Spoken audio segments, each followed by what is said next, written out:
I'm Kevin Davis. This is the Catholic Family Podcast. We're also streaming over on The Traditionalist because we figured, well, why not? Better to get as many eyes as possible on this video. I'm pleased to be joined by Father Caleb Armour, who I've been trying to get on the podcast for a long time. So we finally, with the help of his mother, who's here with us, got Father, got him, had to give him a little bit of a nudge, but he's here, so it's great to have him. It's been a while, Father. It's good to see you. Father visited us a couple summers ago. It's been a long time. Yeah, It's amazing how fast time goes, isn't it? You were here a couple times, and it's a year yeah, I later. think it was year and a half ago, I think. Yeah, It's amazing. but It goes so fast. Yeah, we went on a bike trip and everything.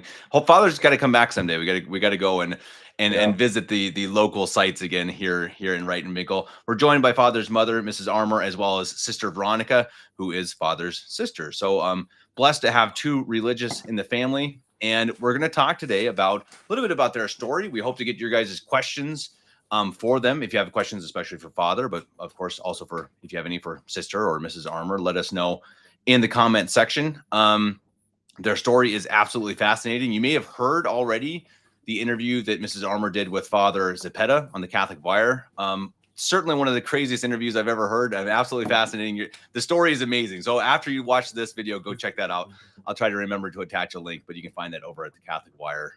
Absolutely fascinating. We'll get maybe a little tiny version of the story today because it's actually very pertinent to what we're trying to do. As you see up in the top corner, anyone who's watching, there's a donate button, and that's because, well, Father is trying to purchase a church. And I guess, Father, thank you first of all for being here, Sister as well, yeah. Mrs. Armour. Father, I guess the question is, what exactly is this for? You want to brief us on the church, I suppose? Yeah.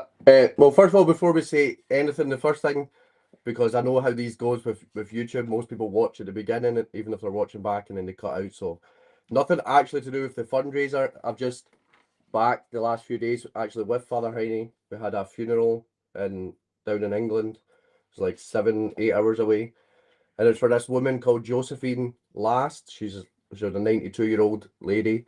Now, the reason I mention her is she was faithful from the very beginning to the Catholic faith, never went Novus Ordo. She was with Father Baker from the very beginning, and she was faithful all the way to the end through Father Riesling and then Father Heine coming, and then me, I would travel 8 hours or so, maybe once a month, every 2 months to give her Holy Communion confession. And she then actually died on St. Stephen's Day. And so the reason I mention her is because at 92 years of age, she was faithful to the end. God's providence provided priests. She managed to get the last sacraments. She managed to get Holy Communion just 2 weeks before her death. But also, there's probably only about 20 or 30 Catholics that even know who this faithful woman was or is. And so it's important, I think, for people to pray for her soul, especially someone who was so faithful to the end. Especially, we're trying to raise money for a church. We don't know how many churches in America, how many conversions in America are down to faithful souls like Josephine, who has been praying and suffering all these years. So if everyone could remember to pray for her soul, first of all. And then, yeah, we are trying to raise money because basically in Scotland here, we had a mission for 15 years or so, maybe less, with Father Heine. And then Father Riesling, they would come once a month, once every 2 months. And so then when I came here as a priest permanently, we didn't really have it. It was really just a mission with a permanent priest, right? So it was, do we rent out halls at local school? We rent out. And so there's no permanent infrastructure or anything. It really is a mission that packs up every day, every Sunday, and goes home really. And so we're trying to get a lot of children here. Not a huge parish, obviously, but there's more than half the parish, or half the parish is children. A lot of them are, under the age of. Right now we've got like 5 children that are under the age of 2. Our sister just had twins, and then our other sister had a baby. So a lot of young children, and so I've been trying to raise money. As you know, it's not easy. If you've only got a limited amount of people, there's only a limited amount of funds as well. And so basically we've been looking around, and then that's what we'll get into. This Mormon church that we used to attend before our conversion has almost, providentially or miraculously, because you would never think this one would come up for sale, has come up for sale. That's 5 minutes away. Wow. And then we'll get into all the other stuff, but basically we've started a school now and things, so everything's really starting to grow. and so that's kind of why we're here today, to get that out. Not many people think of Scotland when they think of, the traditional, if you want to say, I don't like saying traditional Catholic, that term, but Catholic, it's not, the true Catholic faith is not really, I would say, super strong here, because there's, Germany neither. Yeah. yeah, exactly. And especially in Europe, I think, that liberalism and stuff is really infiltrated in Great Britain, but people more think of England when they think of Great Britain rather than Scotland. So kind of raises awareness that we are here and try to preserve the faith. And Father, and I appreciate that is absolutely fascinating and amazing that it's 5 minutes away. I didn't appreciate how Yeah. convenient that would be for you as well. And so I guess before we get going much further, first of all, Father Geckel, thank you for joining and for being here. We appreciate you you watching. Yeah. Father, what is your story? Maybe you could give us just a brief I guess rundown of how long you've been a priest, where you went to the seminary, etc. Yeah, so I mean, we were, from the very beginning, we were Mormon. So I was Mormon till about, I think, 11 years of age. I was Mormon. So we did get out before I hit 14, which would be, there's, get into it, but there's impediments for being part of heretical sects and things. So I did get out before any impediment came in for the priesthood, which was fortunate. And so we were Mormon, converted, went to America, with, that's a picture back there painting of Father Procopio. That's the priest that really was the one that catechized us and baptized us as well. And so we basically spent a whole year with him, came back here, didn't have any mass or anything for like 3 years, nothing. Then we had mass, like I said, once every 2 months. Wow. And then really we were homeschooled from that point. So thankfully kind of were preserved from the evils that go on in the public school at that critical time when we were first converted.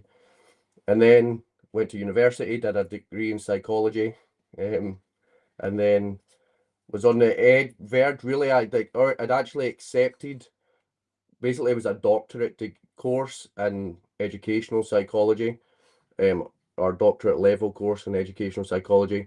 And the actual day before I was meant to start, that's when I sent an email, because leave it to the last minute as usual, but I sent the email and just said, because at that point I was like, I can't even start, right? And there was a lot of things that came up. They changed the funding. That meant if you did commit to it and leave, you had to pay all that funding back.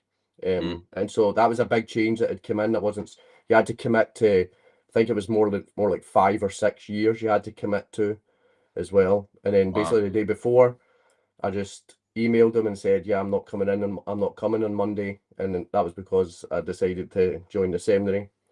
So I was just, the day before I was meant to join, basically I'd made the decision to join the seminary. And then, then we already knew Bishop Preverunis. To be honest, in Scotland we were pretty isolated. I didn't know there were many other bishops. So we met Bishop Preverunis once. He came to Scotland for confirmations.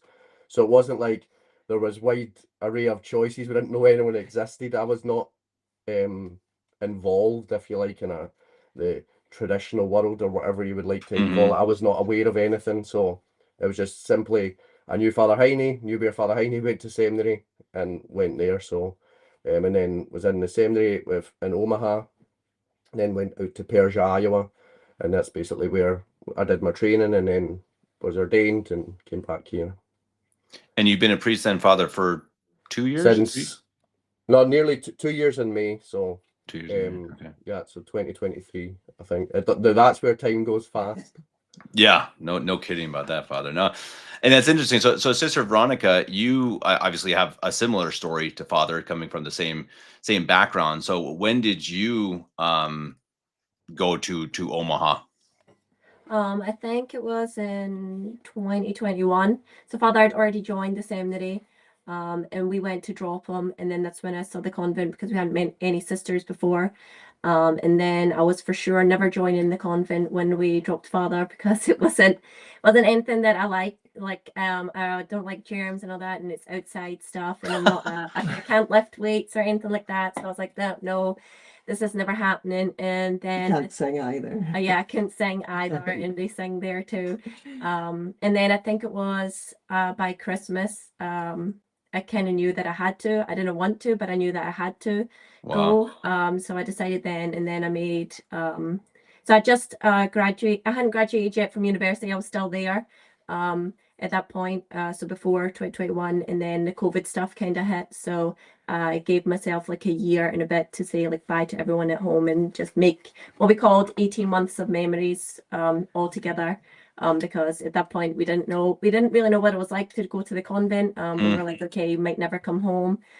So it was kind of giving everyone that time. And then I joined, I think it was in 2021. Was it then? Yeah, 2021, because I couldn't go in 2020 because of COVID. So it's 2021 that then I joined there and went to the sisters. And so people should also be surprised when she said she didn't want to do it, right? That's because that's I mean, let's just awesome. look at our Lord in the garden. It's like these things are suffering and they're painful, and the grace and the perfect thing is she did do it because she knew it was God's will. So it shouldn't be a surprise to anyone that thinks they've got a vocation. It's not actually easy to do it, right? There is suffering and hardship involved. It's a sacrifice. So it's not a big surprise, I would say, that it was difficult. Absolutely. I think that's hugely encouraging to anyone who hears that I think that you hear these stories of all, you know, the vocation was like whispered in my ear, you know, and you'll hear that. I think it's an occasional thing, but but much more often, right? Exactly. Much more often it's that struggle, right? It's that, okay, nope, you know, this is, I don't want it, but I'm going to do it because God wants it. That's beautiful. And that is really, truly, I hope anyone watching this is hearing that and understanding it's not only it's not only if it goes like, okay, this is exactly what I want to do. As soon as I see it, I know this is my future. No, that's not always the case. That's a good lesson. Absolutely. And so, sister, then how long have you been back in Scotland? I came back in August of last year. So what's that, 2024. I came back, the bishop sent me here for school because just in the July, Sister Johanna, who had been my superior whilst I was a postulant and novice in Omaha, she came in July here to Scotland to do the missions and kind of have like a catechism month and just meet the people because Father was going to England at that point. So we did a catechism week here and then we traveled down and we saw all the people that he serves down there for a week. And then there are a lot of children here and there's been some issues with the children. So then it was kind of the bishop then said I could come back here and we could set up a school and then serve the people here in the mission and the children too. So then since January we started a school because we had to get everything ready and we have a school now here for the children. Yeah, so with that, so I know people will be thinking, yes, this is very extraordinary circumstances. I don't think we look around the times, right? It's like look around it's not ordinary times. But with that was really a case of like when Sister Johanna came here, who was the Sister Superior in Omaha when Sister was there, was they really realized it was pretty desperate. The children, so our right now in the school we have 7 children, but there's other children in the parish, but we're having to do it at our parents' house, so it's kind of you're limited. But it was kind of desperate situation where, you know, the influence in the school was really bad. That's not anything about the children. That's just the children are getting to nearly high school.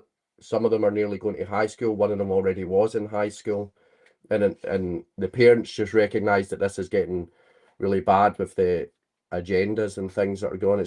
That's where maybe Americans, I know they have some stuff, but it's pretty bad in Europe how it is, especially in the UK, in Scotland. So they really needed that education. That's Catholic education. And like her niece was refusing to go to high school. Sure, they told her parents, I'm not going there, it's so immodest and they do so many evil things there. And that's a 10-year-old that was refusing to go to high school. Wow. And so she was only 2 years away. And that's when basically really Bishop realised it was pretty desperate times. So that's why Sister being my sister's not a problem, obviously. And so kind of do the school with sisters, so kind of acting like a second sister at times. It feels you realise how much work the sisters have as well. But that's why sisters here really is because the times were desperate and the children needed a Catholic education, which they couldn't really get any other way. So That's kind of why sister's here right now without a second sister. Well, it's beautiful to see how things progress, that you go from absolutely nothing to having a priest to having a sister to now looking for a church and a school. And I think that's the beauty that we've seen around the world. I think, I mean some places more than others, the USA, France, Mexico are bigger. You have more Yeah. places like this, but it's beautiful to see that now, of course, in Scotland. I mean, and again, I think it's interesting when you live in Europe, like I have now for almost 9 years, you see how the mighty fall, right? I think it's kind of how it worked, right? During, after Vatican II, it was the mightiest of the daughters of the church were the ones who fell the hardest. And I think that's why the US was just kind of this young, young little part of it that it just didn't hit as hard. And it just hit Europe harder for whatever reason, if it's cultural or historical, but it's unfortunate. But as we get going, everyone, please remember again, I've seen we've already had 3 people hit the donate button. That's fantastic. You see that donate button up at the top. You guys can scan that. I'll also send a link right now into the chat.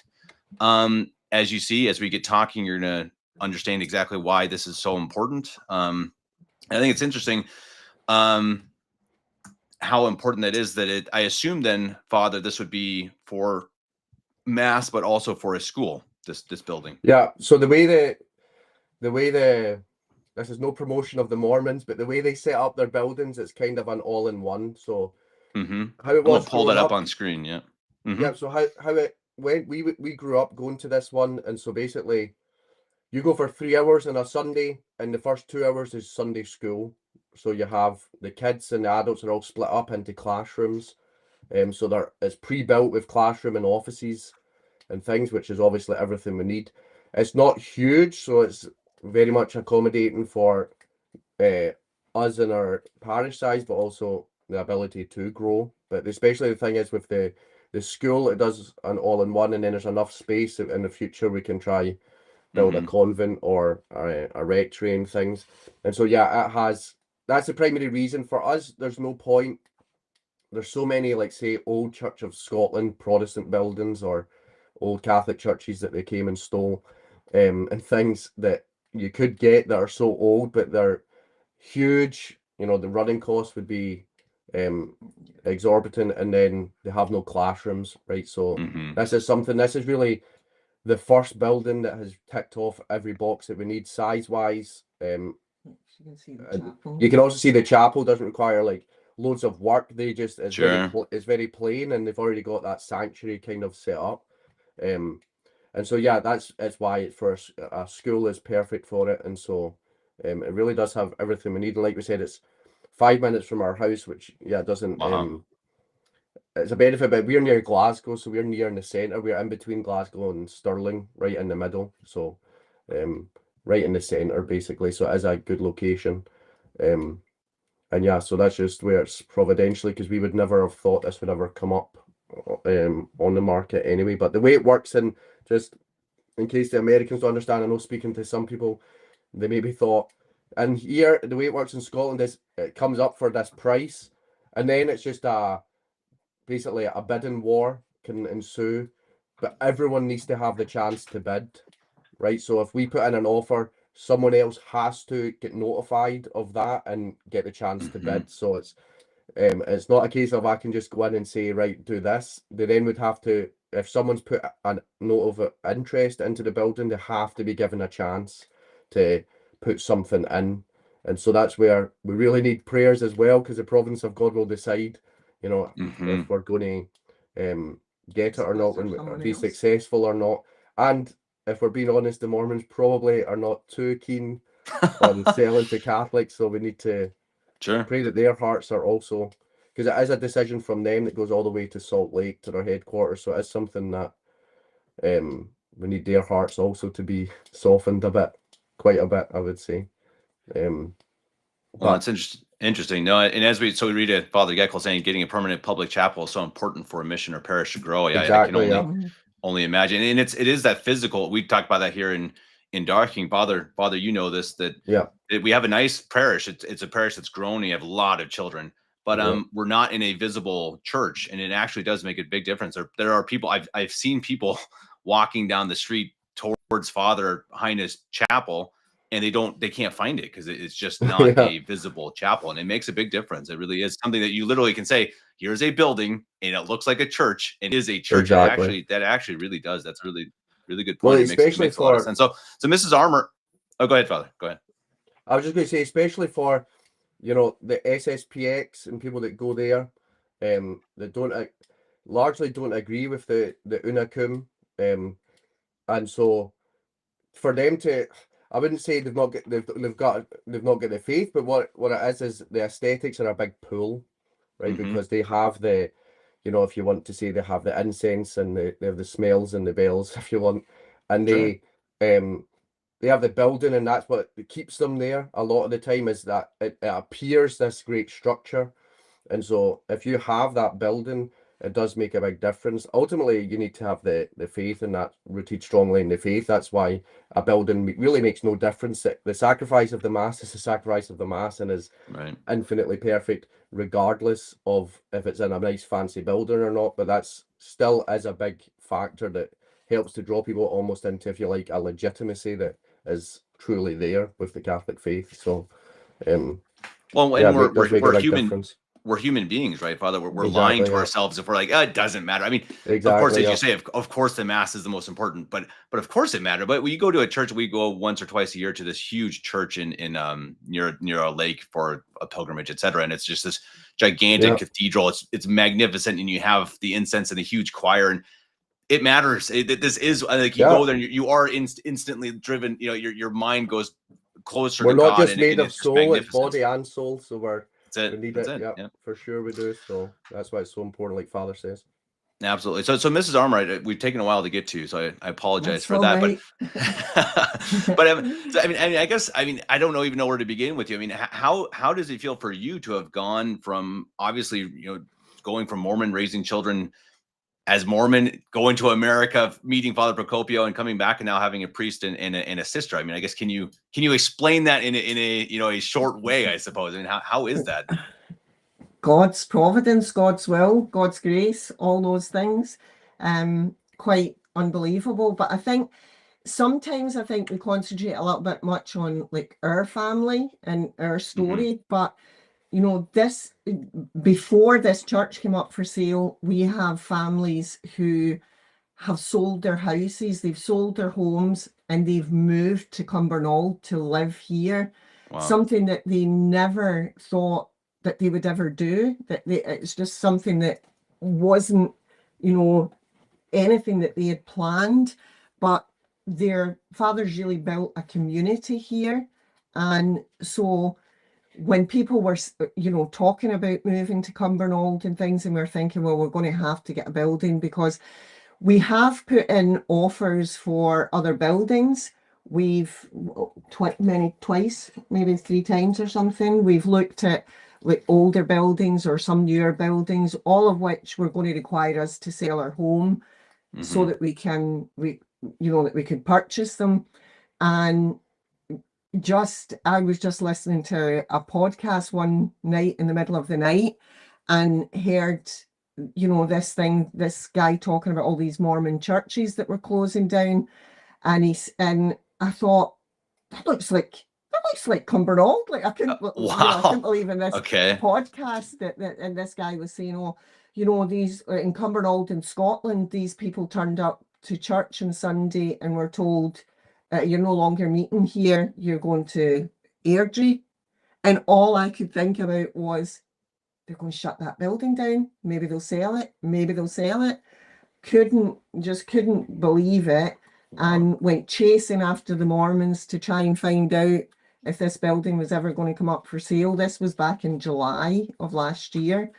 So it's taken a while. But in that interim period, like I said, we've had quite a few of the families who've sold up their homes in areas that they never thought they would come to and live in Cumbernauld, and they've done that. So we're now, most of the parish is living within about 5 minutes of each other. We're all suddenly here, and people were enthusiastic and saying to, a lot of the parents had come and said to Father, we can't keep our children in these schools. This can't happen. And I think even Sister Johanna recognised it when she was here in the summer. And she was also amazed at how much like enthusiasm and knowledge the children had. They were so keen for catechism. Like nobody was like, oh, I don't want to go. We had some non-Catholics came for catechism and things as well. So for us, like it's you know, sometimes it's difficult to comprehend that we went all those years with nothing, and then it happened. God's blessed us with a priest, with a sister. I'm sure we probably got some other sisters and priests there, is you know, in the making. But I think I said to Father Cepeda, in fact, I've said it to anybody that's ever asked me, I can look back and think, why did we get plucked from where we did in Scotland, taken to America, given the faith, basically just given the faith? It was never, ever, and I always say this, it was never about us. It was about the faith, and it was about building the faith and getting the faith back into our lands. We have such a rich heritage here, and Father and Sister have spent a lot of time in this last year coming up with a calendar for Great Britain with all of our own feast days in it, because somebody gifted you, one of the priests gifted you a Scottish missal, is that right, an altar missal, when Father was at seminary.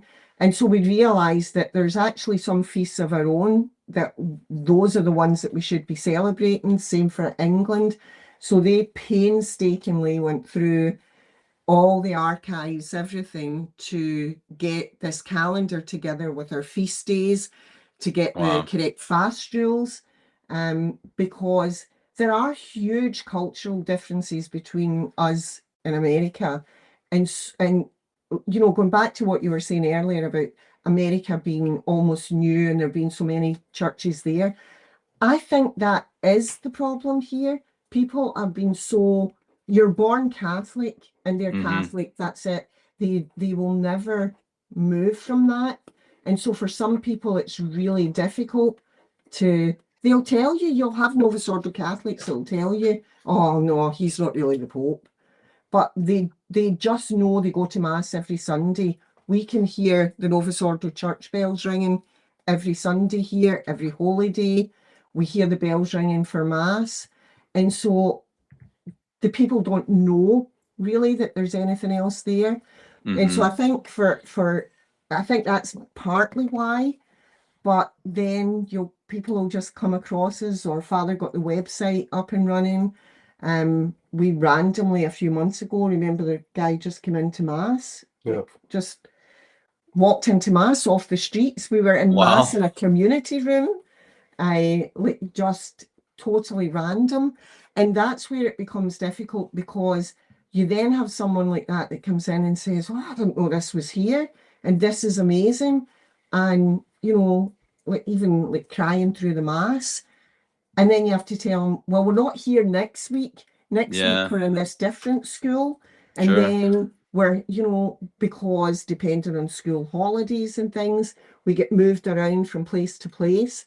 So really, this building and this particular building, if anyone, not that I'm recommending you go back and listen to the whole thing with Father Cepeda. Do it.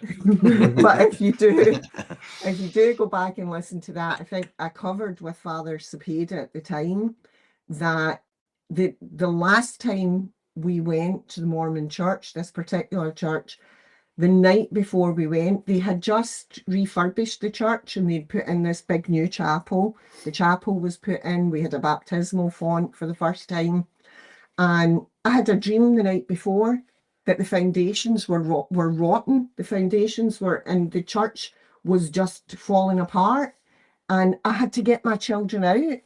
And so the next day, I innocently, naively, whatever you want to call it, went to the bishop and said, Bishop, you need to get everybody out here. You need to get them back in. They need to check the foundations. There's something wrong with this building.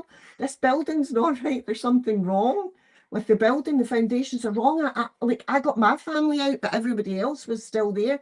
But I got my family out. You need to get, they need to check the foundations. Very quickly, within a matter of a couple of weeks, I realized that it was actually the foundations of the entire Mormon church that are wrong. And Wow. but that was that particular building. And so we went to have the Interesting. official viewing of it the other day. And I have to say, yes, it was very, for me, it was very emotional going back into that building again.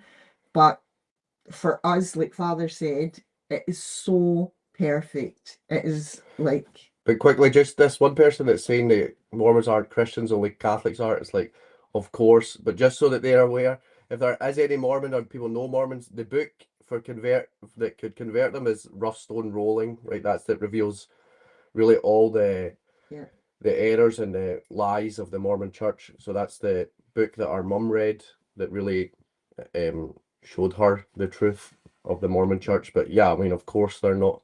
It was called Christians Rough Stone Rolling, Father. Yeah. Sorry. And so that's our mum picked that up, and that's really what well, that's what for me, showed her. Yeah, because when you are Mormon, you just, it's a bit like you won't read anything that's anti-Mormon literature, and they distort the truth so much. I mean, now I'm embarrassed that we believed it. You know, it's like, I think, you know, Father will laugh and say, how could you have been that stupid? But when you're in it, you don't know. And but the only thing I would say, and again, this is not promoting the Mormons, but the good thing, not about Mormon or being Mormon, what I learned anyway, at least for me, as a Catholic, as a traditional Catholic, like you say, and the only reason I don't like that term is just adding a different title onto Catholic, because we are just Catholic. But as being a Catholic, you are looked as strange. You offer the Latin Mass. You walk around here in Scotland. Everywhere else in Europe, we walk around in cassock. We don't wear the shirt and collar. And so people get stares. Sister gets stared at. Sometimes gets abuse. Scotland's a very mixed country. It's very sectarian. You're Protestant or Catholic. Everyone asks you when you're growing up, you know, what sports team do you support or what school do you go to find out, do you go to the Catholic school or the Protestant school, or do you support the Catholic team or the Protestant team? So it is very sectarian in that way. But the reason I mention that is, being a Mormon, you are viewed as a weirdo, right? As a weird person, as someone that's kind of on the fringe. And so you have to grow up with a thick skin that's willing to defend whatever it is. You know, obviously it was error, and so you wouldn't want to defend that, but you still have to grow up, right, defending it or not being ashamed of whatever you are. And so obviously you should be ashamed of anything that's wrong. But it did teach us now as Catholics is having the truth. Yeah, like I would describe it, not that I'm St. Paul, but he is my confirmation saint. Look how zealous he was in the persecution of the Christians and the Catholics, and then that zeal became, you know, the great missionary of the church and the spreading the faith amongst the Gentiles. And that's kind of, at least partly, you know, some of the inspiration of having it as my confirmation saint, as we did have to learn from the Mormons that we are kind of, people will criticize you or look down upon you or mock you. And that's just, now that we have the faith, that's something you're happy and willing to accept. But just quickly, someone else said that they can't give any money, but they'll keep us in their prayers. Yeah, we're not. That's more important than any money, right? So if God wants us to have this building, we will, and that will take a lot of prayers and sacrifices. So today, Sister, for example, even with that, we know it's not just about money. Sister wanted to come up with a parish Monday sacrifice day. So every Monday, we're parish are encouraged to do a special sacrifice. Or like today is a no food day. So I'm already sick. So if I look worse on camera, it's because our whole family's not eating a single bit of food today as a sacrifice to offer up, united to Christ for the church. So, of course, yeah, prayers is number one. It's not like we're the widows might just be prayers, and that's not just prayers. That's more important than anything. So we do appreciate it. Well, and everyone should, if you're watching this, you should feel a requirement to say at least a few Hail Marys, at least for this potential church, because otherwise you better sign off right now. So if you're gonna keep watching, you gotta pray after you're done. You gotta promise at least an our Father, Hail Mary, glory be. Right now we got a couple good comments.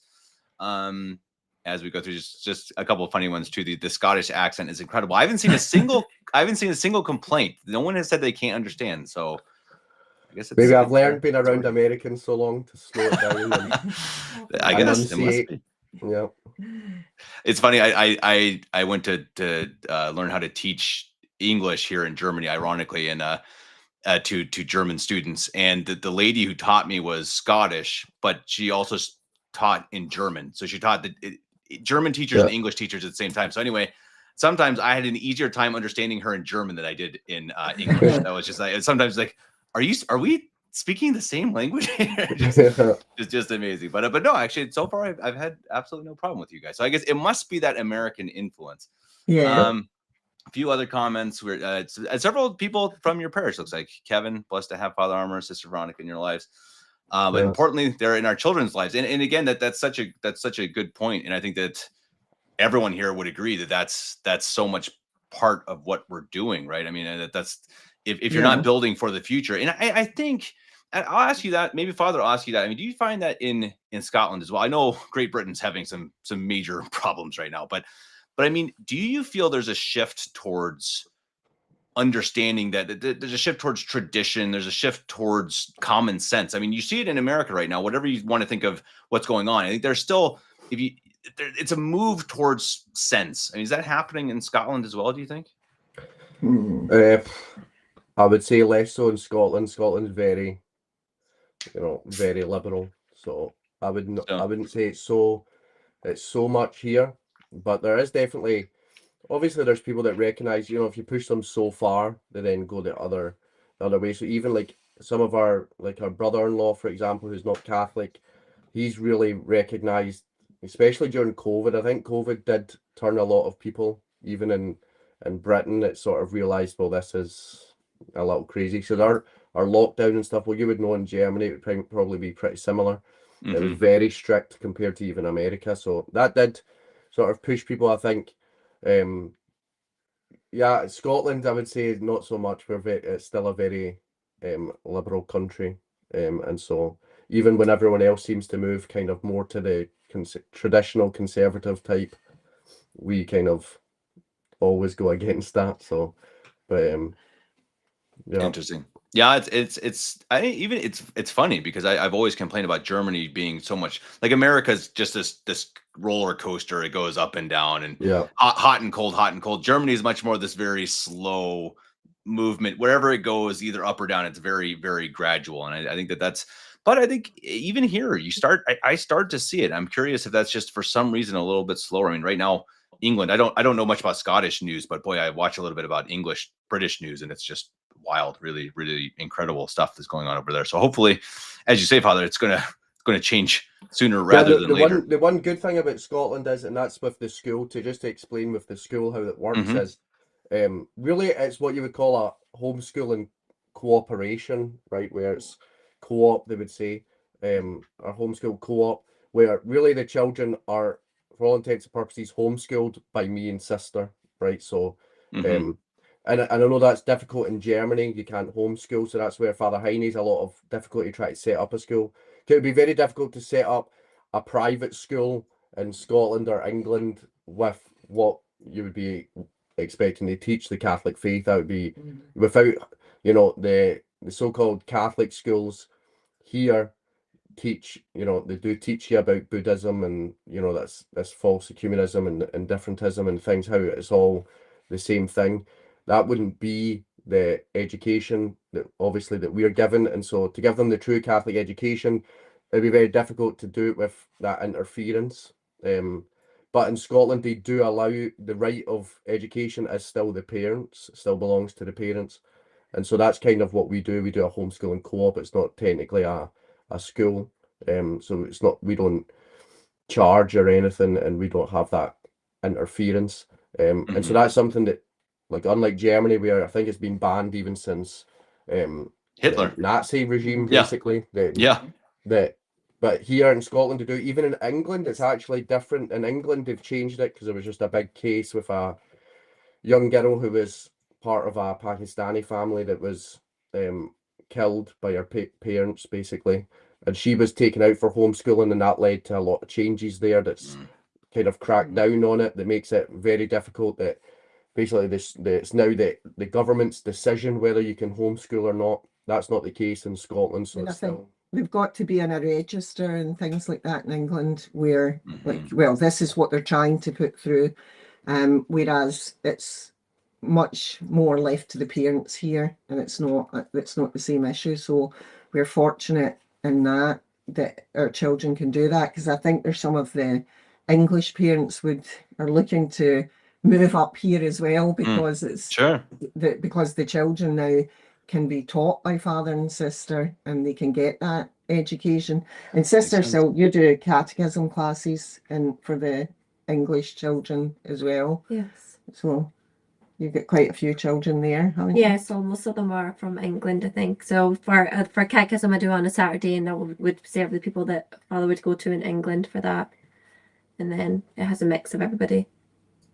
Is that in London or is that Ely or is it somewhere else? Yeah, so, well, that's another story, but with England, so I'm not doing the England mission anymore as of really last week, right? So what it was, I would, as you know, as people might not know, but Father Oswald Baker was a Catholic priest that never ever said the Novus Ordo Mass, and he was in England, and he died, must have been either early 2000s or just before the 2000s. And he had a parish and church. Obviously, he was a parish priest, and then he acquired his own house after he was basically removed by the bishop.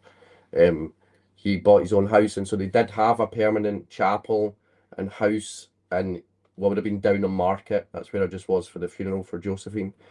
And so we did have. He then died, and then that's when Father Riesling and Father Heine was ordained. They went there, so they've been doing.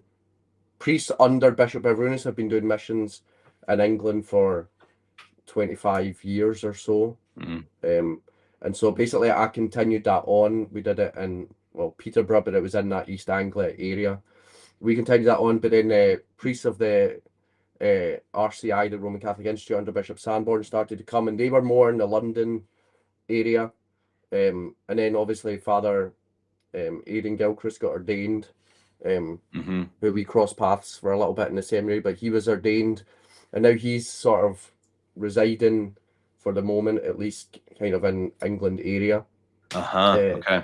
And so he was doing sort of still more London, around that London Reading area. So not really, there was still like maybe 20 people that weren't kind of were able to get mass easily. So that's the only reason I still kept going down.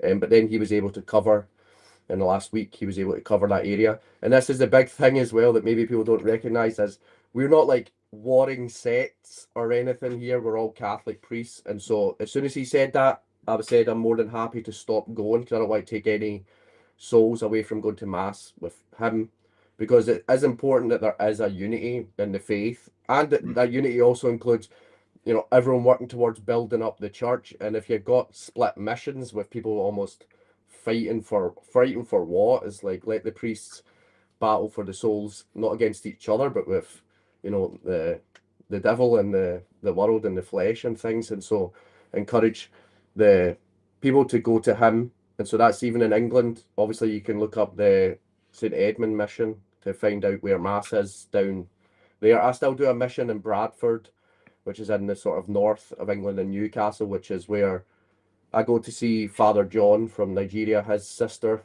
she lives in Newcastle, so I have mass for them.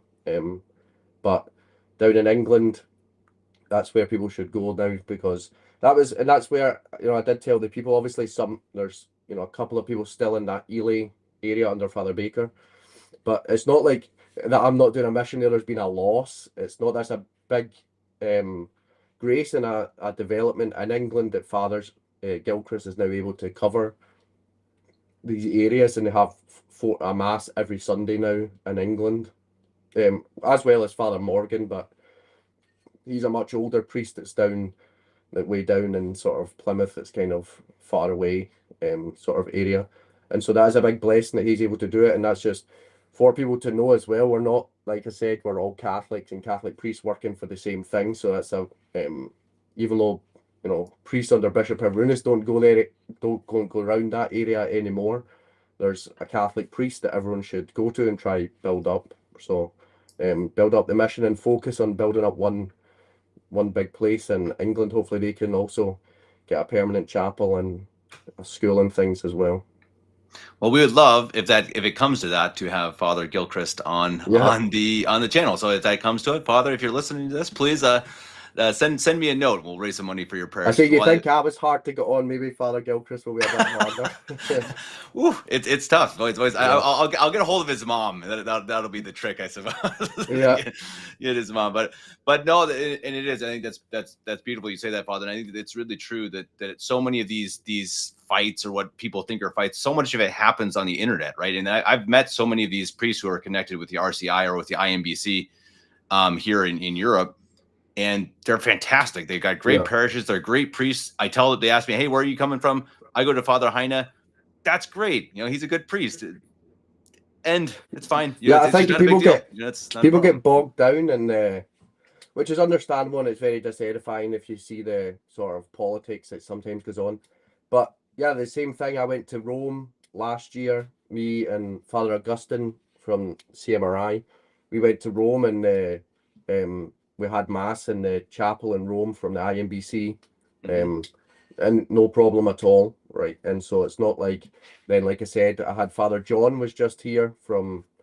I say Father John because I don't normally like doing that. Sounds kind of Novus Ordo type, but I don't want to butcher his last name. There's his last name.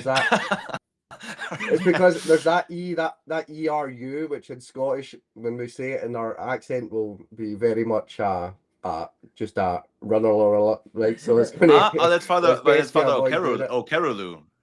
Yeah, Father Okerulu. Okay. He's great. He's been on this channel too. He's fantastic. As I've already joked with him, I've had like 3 or 4 baptisms of the Nigerian babies in England, and they don't just choose an English name; they have the Nigerian name. And I said to them, I don't think you expected a Scottish priest to be saying the Nigerian name for baptism. I'm having to whisper to the dad every time, what is it again? Okay, right. So it's wow.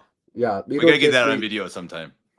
Yeah, best avoided. And so but so I had Father John here. He came and he was very gracious, and that's where I have a good relationship with Father Gilchrist, who's with the RCI. So it's not, at the end of the day, like Father Geckel said there, when you're in a desert, you realize the disagreements and everything melt away, and that is the thing. Of course, there's things you cannot ever compromise on with the faith or doctrine and things, and everybody knows that. I don't think it needs to be explained, but the actual priests do work together and are reasonable and want the salvation of souls. To fight with each other doesn't help that. So absolutely. Well, a reminder again to everyone to please hit that donate button. We've already had 7 people donate. That's fantastic. Everyone keep doing that. If you're watching live, if you're watching afterwards, you can do it as well. I'll attach, of course, when this isn't live, I'll attach the link into the show notes, and I'll add it here again in the comment section for everyone who can go and donate. Now, again, well, let's look at this real quick. I'm going to pull this up on the screen again for those who are joining us late. Again, this church that they're trying to put a bid in for, and again, as Father said, this is 5 minutes away from where they live. Which Father, I guess, I mean, now that you're not going to England, or not as much to England, I guess you can focus much more at home, I suppose.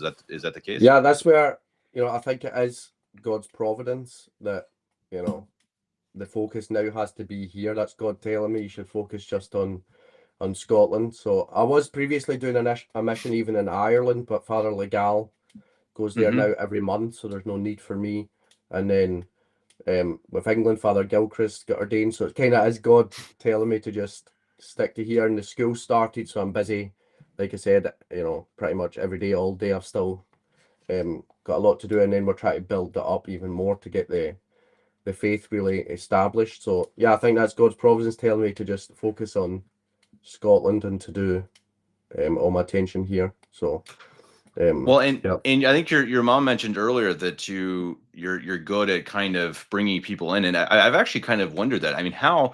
So let's say best case scenario, you get this church, I don't know, within the next year or so, and Yeah. you can turn it into a Catholic church, etc. I mean, how other than having the actual physical building, how do you go and actually try to get people there? Are you building a website? Are you putting up signs? I mean, what is the actual physical way of bringing people to the church? Yeah, I mean, well, we do have a website.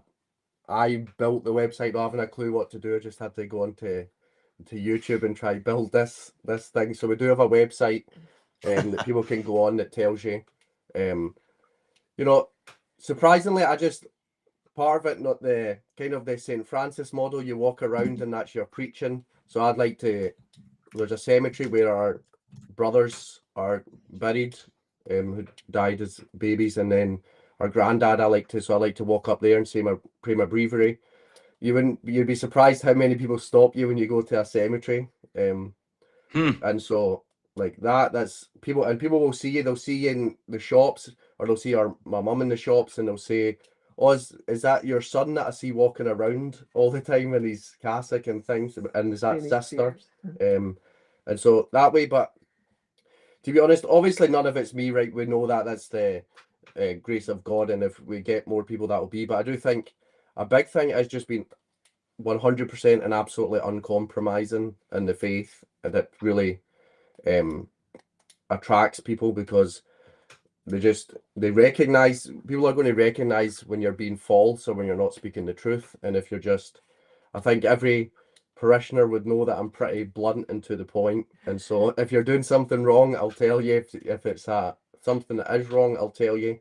Like and so like even like a big thing, we had a family who for a number of years were home aloners, and they were they used to be SSPX, and that's from Father Procopio, who's behind me. We never ever, even though there was an SSPX church 15 minutes away, never ever went to the SSPX.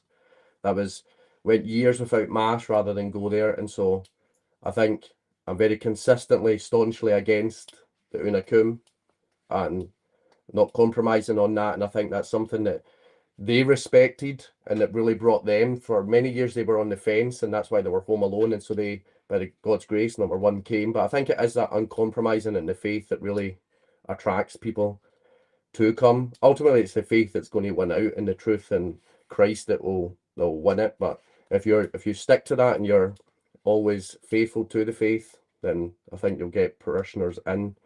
But I would rather have 30 or 40 people that are faithful and pious than have 200 people that don't really practice the faith or don't really know their faith. It's better to have 40 people that are faithful than 200, 300 that are lukewarm. And so try to convert everybody, of course, but I think that is I think that's like probably something like I would like to see when we did convert, and then when we came back, or especially when Father went to seminary, we realized that really we knew nothing. We like when you're so isolated, you think you know the faith, but you realize you don't. You really don't. You don't maybe know quite how to live it each and every day. And I think that that's something that Father's been good, like in the parish, for us all, because pretty much most of the families that are there, and I'm sure most of them wouldn't mind me saying, we're all like that. We were all thinking we knew things. We maybe, big things, but things like even just dressing modestly, we thought we knew the standards and stuff like that. And so certainly for the first year, I think Father with his sermons has, for us, stuck to the basics and telling us, well, this is what you need to do to get to heaven. This is what you need to do. This is how you, not just this is what you need to do, but this is how you can do it. And I mean, I know I'm his mum, but I'm pretty sure any one of our parishioners would be saying the same thing. he's always the first one there to help us get to heaven and to tell us this is what you need to do. It might be hard and it might be difficult, but this is what you've got to do. And so I think it is for us going to those basic things about the faith that's really, as you know, as a congregation, as a group, that's really, really strengthening us. And certainly anybody that we've had that, I mean, we've had quite a few Americans that have come and visited, quite a few people that will come and they'll go to, I'm not even sure if I could really call it a chapel. Could we? It is a chapel. But when Father was just before he was ordained, we knew that, well, I thought he needed some place that he had to say daily mass. So all the boys in the family, and we're a very girl heavy family. I have 9 girls and only 3 boys. So more girls than boys in this family, but we got all the boys to get together, clear out our garage. And you have to remember, our garages here are not like American garages. I mean, they are tiny. We could probably fit a squash about 9 people into the chapel. But it's great for daily mass. And we've certainly had a lot of American visitors at times who'll come over and will come to mass during the week and go to Father's chapel for mass. And I think even like most of them, I think they realise that we Scots are very blunt, we're very straightforward, and we're very to the point. But that's what we needed. That is, you know, as a congregation, what we needed. And now everyone, I would say, is really passionate about the faith. Like I said, people have moved home. We have one young man that's trying to come down from the Orkneys to move, which is one of the islands way up north. He's been a couple of times, made the trip a couple of times, been able to make it a couple of times for mass, is looking to move here. And certainly anybody that comes and visits with us leaves with that sense of community. To not offend them, there is a family in the Isle of Man as well that Yes. sister does catechism with their son every Monday, and they're trying to come for his first communion and things. So that's where there are places that are very isolated as well. So even though like that, the Orkneys, if you've ever read the story of Saint Magnus or anything, you would know about the Orkney Islands and things, or the Isle of Man as well. That's where basically, well, it's obviously an isle that's off sort of Liverpool area, in off of the coast of England, and so they've not got anything, of course, and so they came and visited me here. They did initially get in contact with Father Heine, and so they came for the sacraments before. Now their son's going to come over for first communion. So I think people do recognize a community, and that's the thing, people need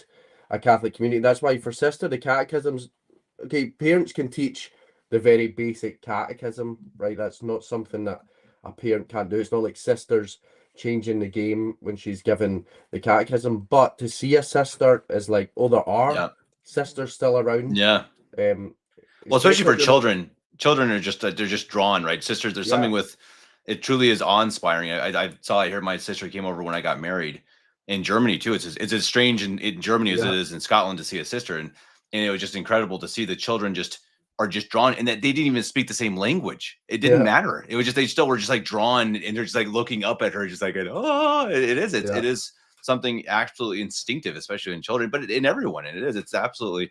It's true, and it's interesting you say too. I mean, I think you're so right, and it's something that struck me. The more podcasts I've done, and I like all of the deep topics of philosophy and whatnot. They're fascinating and important, but it always kind of strikes me as like, if you have someone walking up to you on the street or whatever, asking you, hey, tell me something about your faith, they're not going to say, hey, so explain to me the thesis, or hey, why does the church follow Aristotle philosophy? They just, that's not what happens. They say, hey, what are you wearing around your neck? Right. It's a scapular. And it really is the basics. And it's so easy to get lost in the weeds when you actually just really need to know as adults, you need to know the basics of the faith. Truly the children's catechism. And I tell you, once you have children, you start having, I have to answer questions from my 5-year-old, and she asks some really hard questions. It makes me really have to think, Daddy, why did Jesus, make Judas an apostle when he knew that he was going to be bad. And it's like, oh man, Yeah. give me some time. Don't ask me these when you're 5. Give me a break here. But no, it is absolutely. But even for important. the catechism, like I said, for them to see the sister, but also to see other children. Right, it's important that they can see other children that are actually Catholic and that exist, because sometimes even if you go certain missions in England, you might go and there might only be 4 or 5, 6 children. But if they can see a bunch of children, even from Scotland, with a different accent and things, they still recognise, oh, wow, there's actually a bunch of children, especially for that young boy in the Isle of Man.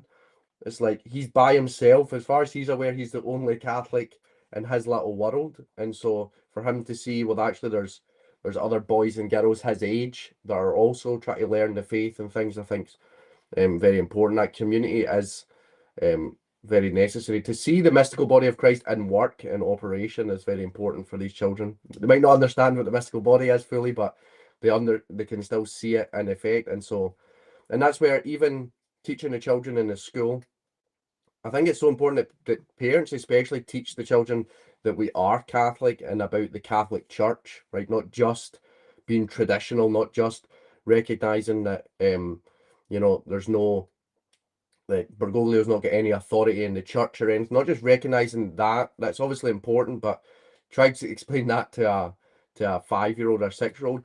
But they shouldn't hide from the fact that the Pope is the Vicar of Christ and is so important, and they should know the history of the church. They should know what the structure of the church is, and the Pope someone that should be respected, and so that doesn't kind of need to be explained in a very simple way to the children. They shouldn't grow up thinking, is the Pope a Catholic thing, or is that like something they do? Right? It should be, the church should be loved, and we should love the church. So our children need to know the Catholic Church, not just that they're Catholic, but about the church. And so that's where like that sort of thing is very important, I think, for the children, and even for adults, that we should remember that great love of the church that we should have for the spotless bride of Christ. And that's just something, I think it was catechism and with the building a community, but also teaching them these things are very important. Absolutely, Father. And before, Father, I'm going to ask you where people can watch your sermons. We had several people commenting that they love watching your sermons. But first, again, everyone remember to donate if you can to the attempt of buying this church, which would be a huge deal, again, to provide a school and a visible church for Father to provide the sacraments. So please, if you can, and I'm sure Father would agree, it really, any amount is great. And of course, first of all, prayers, as Father also said, prayers are most important, but also if you give $10, give $10. I think people get too, you see all the donations, you see 100, 200, 500. If you give $10 and then you can be even a small part of helping to say, okay, now I saw, wow, they bought that church and I was a tiny part of it. That's awesome. So I even have if you to can say, give one of the happiest ones for me was the other day. Sister had asked all the children, had said to the children, look, if you can gather together any of your pennies, don't ask your parents for money, but just if you've got any pennies lying around, then, or if you get change from your pocket money or whatever, then we'll try and put some money in a jar and we'll have masses said with these pennies. It doesn't matter how many we've got, Father will say masses for them. And when we went to look at the church building, when we went on the official viewing the other day, Saoirse, my youngest, came because she was only 2 when we left the Mormon church, so she couldn't remember what the church was like inside. So she had come up with Joseph, who's like my 3rd youngest grandson, 3rd youngest grandbaby. And she came up with Joseph, and like he was just born at the end of September. And Saoirse went into one of the rooms, and Saoirse was like super excited. Oh, there's Mama, Joseph, give it. And he's holding it, clutching in his hand this 2 pence. And Saoirse said, this is really Joseph's. He found it on the floor. Mum. Put it in Sister's jar for the Mass.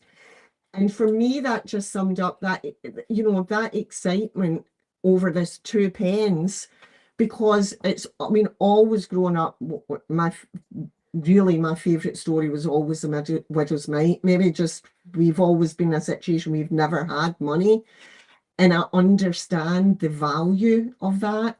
And so that 2 pence was she was just so excited. And I really do feel that the members of our congregation, they have given their all. We're not a wealthy congregation, and people have made and are still making a lot of big sacrifices and making big pledges to us that we're so grateful for. And we're grateful for the big pledges, and we're grateful for the 2 pences.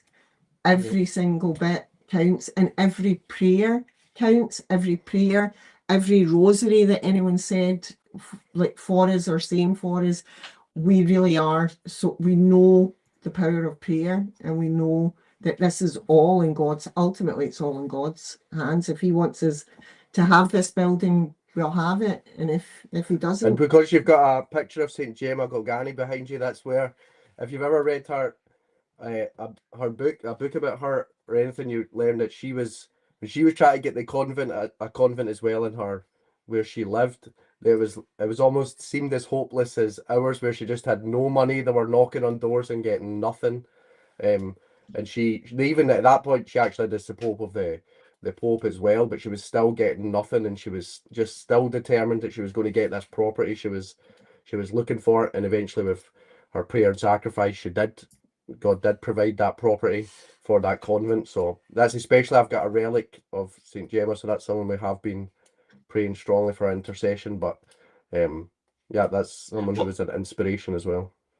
Well, and you had a father, I think it may have been your first sermon, one of your first sermons for sure. I remember listening, and I remember you talking about, no, it was when you visited in here in Germany, just shortly after being ordained. And Yeah, you mentioned how important it was to have had Father Heine and Father Riesling there as visiting priests. And that shows you again the importance, these little things matter. And that's how we're all completely unified. I mean, really, it is truly a family. We're a one body, really, as faithful. And you don't know what graces, first of all, will come from that church, of course, but also what actually can come. You know, what parishioner is going to, from your parish is going to grow up, be a priest, and then go convert someone in India or whatever. Exactly. I mean, who knows? And that's the amazing thing that we're part of, and we're part of this huge body of Christ, and you don't know any little tiny sacrifices. You said, Father, and I say it all the time. Everyone should go on pilgrimages, because I think that's my experience. And fasting, of course. I mean, that's what the church always says: prayer, and sacrifice, and fasting.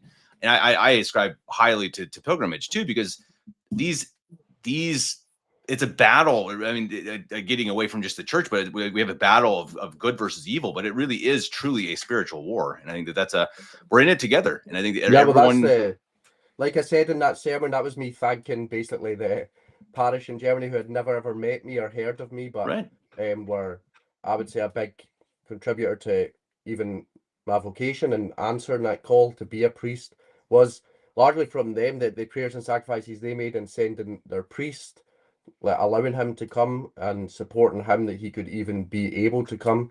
And that's where, even with this church, I'm sure people that listen are more than aware, but it's not just, sometimes you can be very focused on, okay, let's build up where I am.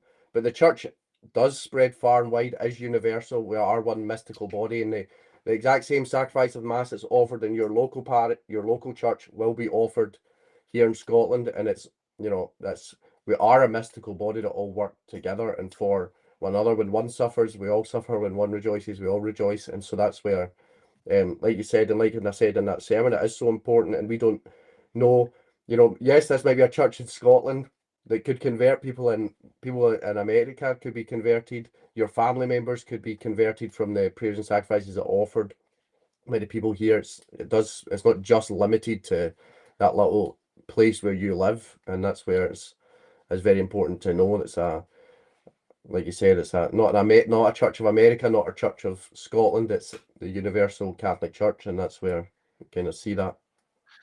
Boy, I tell you, also a good reminder to pray for more vocations, right? That's another thing that it's always so striking in our world, and we always wonder, why is the world going? It's going to heck, right? It's a total mess, and we wonder why. Okay, there's a lot of different reasons why, mainly because it's gone away from God. But I always think too is like, well, we don't have full convents of nuns or of monks just praying all day, praying and working and praying and working and praying and working. We don't have that anymore. I think that, Father Zepeda is really trying to work on that in Colorado. And I think that's another thing that, boy, this attempt to provide for vocations, and it does start absolutely in these little parishes, because in schools especially. I mean, the Bishop Pivrunas would say over and over and over again how important it was 30 years ago to go and spread, so thin. He had two sisters, working in the middle of nowhere, having very little to work on, but building these schools from nothing. And now you've seen it 30 years later, you've seen the fruits of it in more priests and nuns, and that it will exponentially grow. And that's kind of, but that's where, even on that, I was talking the other day, and I think the parishioners are more than well aware they get almost guilt tripped at times. But that's the thing, you can have a school, and a school's so important. I'm not downplaying that. We've talked about that the whole time, how important that is. But parents as well, right? The role of a mother and father. Sister can teach the kids stuff in school. I can teach them in school the way to be Catholic. But if they go home and that's not enforced and implemented and lived out at home, then it's kind of makes everything difficult. It all needs to work together. The parents need to work with the priest and with any sisters. If you do have sisters, if you don't have sisters, they work with the priest. If you don't have a priest or sisters, the parents can still implement a very Catholic life at home.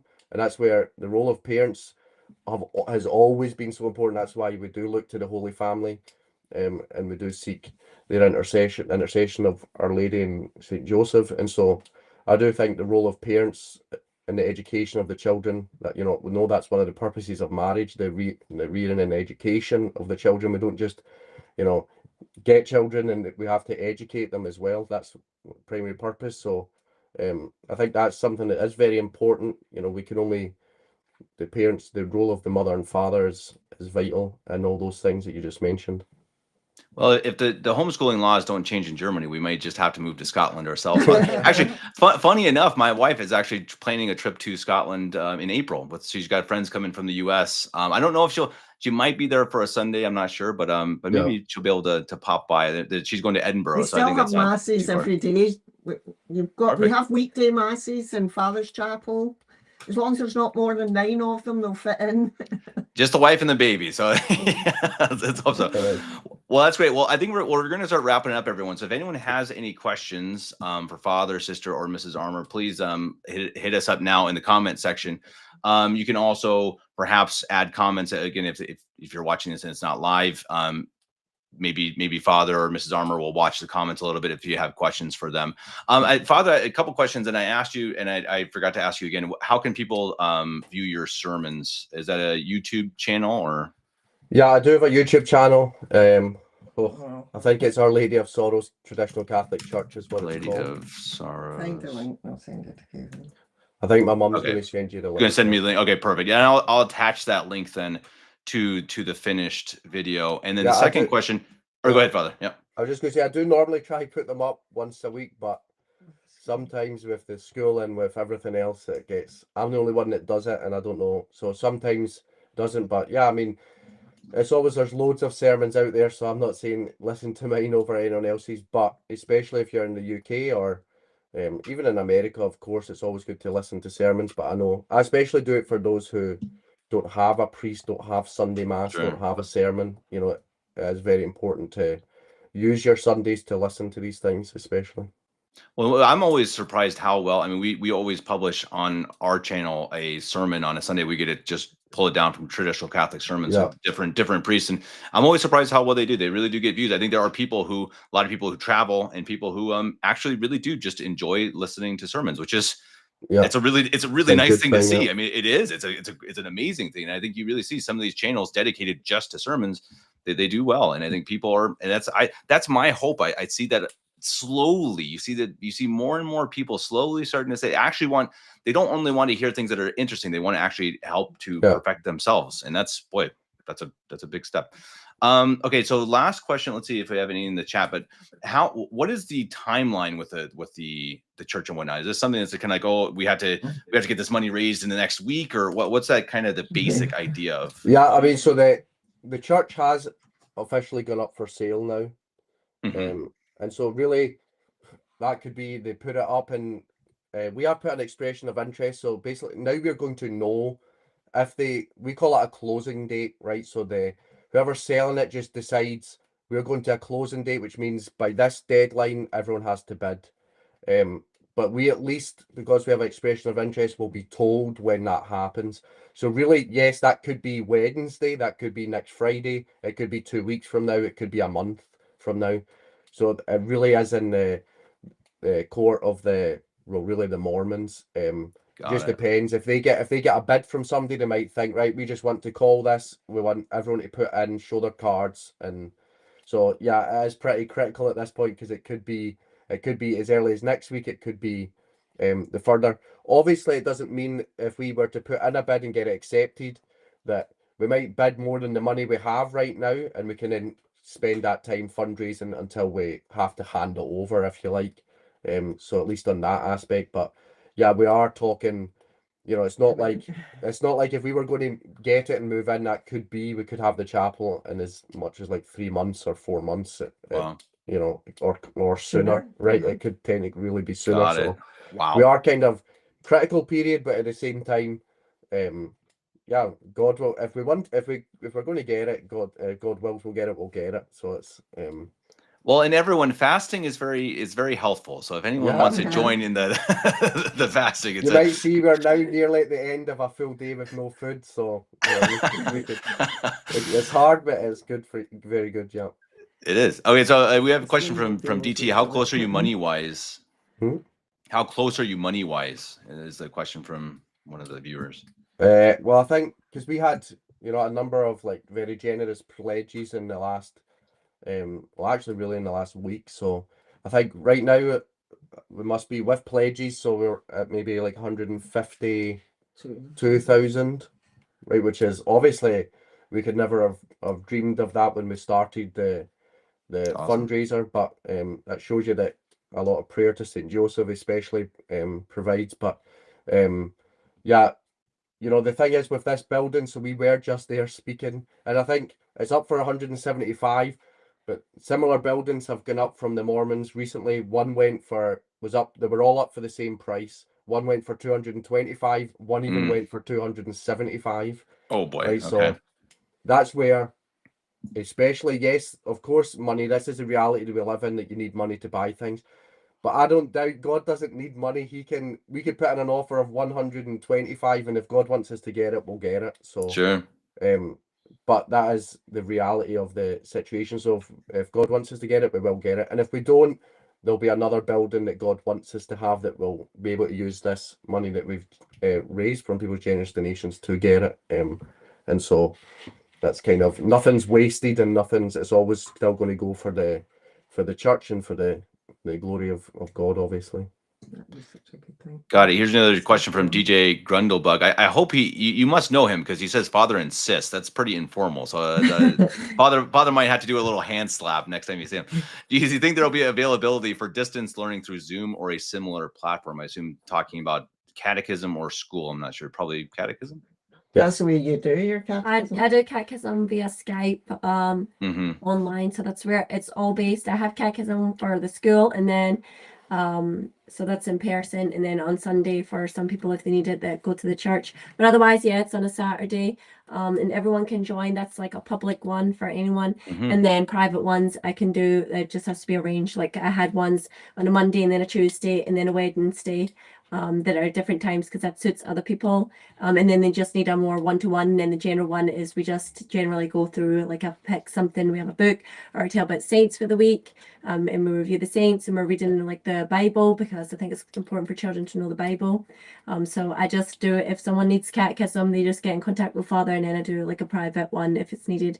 But I've been doing that since Father came back from here. He messaged me when I was in Minnesota, and he said he wanted catechism for children because everyone kind of needed it. So since I was in Minnesota the previous year, I just did it on a Saturday morning. It was like 6 o'clock for me, and that was like 12 o'clock for everybody else. And then I've been doing it with everybody since then. So, and then schooling, I'm not sure that would be. Well, I mean, Daniel, to do that. so that's Daniel. He's the one in the Orkney Islands. Okay. Mm-hmm. Yeah, I mean, with schooling, basically, I understand his situation where he's pretty much you know, he's on an island and he's also metaphorically on an island because he's not got it, and especially his young daughter. But yeah, I mean, if he can't get down here, then yes, we can look into all those things, because, you know, nothing will get in the way of providing the education that the children need as well. So if it's a possibility or something we can do, we would do. Basically. I have to say too, I'm talking with a guy from England who's putting together a curriculum for classical education for Catholics. So it's in the works. So keep on subscribed here. We'll have him pretty soon on to discuss what he is providing. Maybe something also that anyone who could be interested in who is also homeschooling in Scotland. But more information about that coming soon. Okay, a couple more questions, guys, and we're gonna have to wrap it up. Wayfarer, this is a good question for Father. Are there any more particular books or of sermons or otherwise that you have read and taken inspiration from? Yeah, I mean, there's the sermons of the Church Fathers I particularly like. That's got the commentaries, especially of St. Thomas Aquinas, that has Catena Aurea that he's got is included in that, and then they've got the sermon of all the Church Fathers. That's the main one, and then the just the liturgical year is another one I like to look at. But especially if you would like to read the sermon of the Church Fathers, that's where I would go, even just for spiritual reading, just for your reading. It's obviously great to listen to sermons from other priests, and if you're feeling like suffering a bit, you can listen to me. But really, I mean, who's better than reading like St. Augustine and St. Leo the Great, and you know, St. Isidore has some. There's all the Church Fathers. There's a big array of their sermons on every Sunday of the year. So it's the Sunday sermons of the Church Fathers. So that's where people should take. And a lot of those sermons are actually used in the breviary that the priest prays on the Sunday. A lot of the sermons are actually taken from the Church Fathers and used there for the breviary on a Sunday, for example. So I would recommend that if people want to read it. I've just seen Kimberly sent you. Just there's a comment from one of the parishioners that says that their daughter wants to say thank you, so she's going to regret that. She likes to not show her emotions too much on that, so she'll need to be reminded of this on Sunday. Yeah. Now you got to tell Father, right? Because they love school when they're away from it, but when they get in school, not so much. Exactly. I remember those days. I understand it. A happy Valentine's Day, St. Valentine's Day from everyone. No, I think that will wrap it up.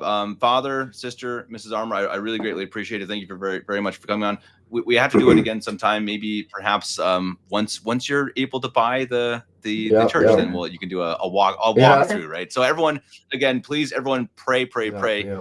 That's the most important thing. And maybe do a fast day. That's really important. It's good for you too.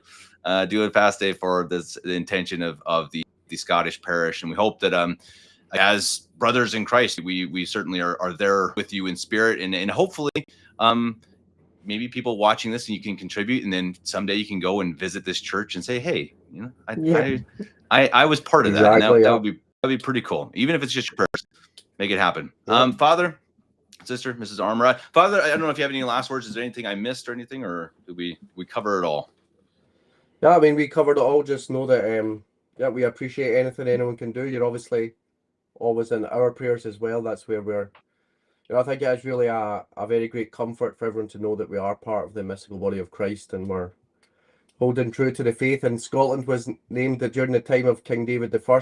We were named specifically as a special daughter of the church, and so this is where we're just trying to preserve that title, preserve that, you know, to be deserving of that title again. And so as much prayers and sacrifices as we can get to get this church would be very much appreciated, and something we'll keep everyone in our prayers for sure.